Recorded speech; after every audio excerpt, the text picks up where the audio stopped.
Hello everyone, magandang oras sa ating lahat. Welcome to my videos. Maraming salamat sa panonood at lalo na sa mga nag-subscribe. Thank you guys.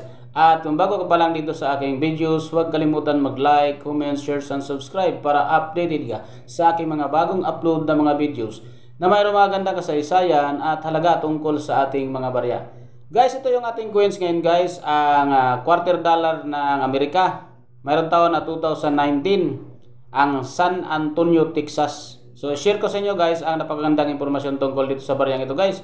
Dahil ito ay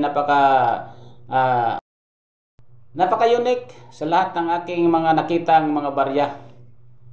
The 2019 San Antonio Mission Quarter is part of the America and Beautiful Quarter program, which ran from 2010 to 2021 and honored the national parks and historic sites across the U.S.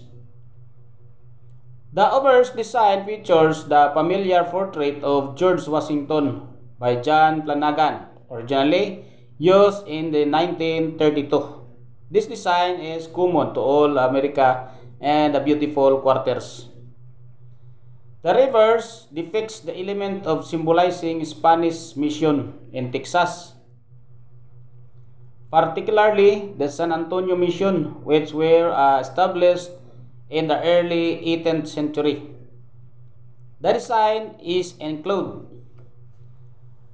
a cross in the center representing the Spanish colonial influence and Christianity, a lion symbolizing Spanish heritage, grain representing farming and sustenance, water signifying the irrigation system used by the mission. The historical significance: the San Antonio Mission were established by the Spanish Franciscan friars in the early 1700s to spread Christianity and Spanish culture among the Native American groups. They were critical in shaping Texas history. The most famous of this mission, San Antonio de Valero, is better known as the Alamo, a key site in Texas Revolution. Cohen released and minting released on August 2019. Mints from Philadelphia, Denver, and San Francisco. At meron din siyang San Francisco Frog coins and silver coins. Maraming salamat guys sa panonood guys, at God bless sa ating lahat.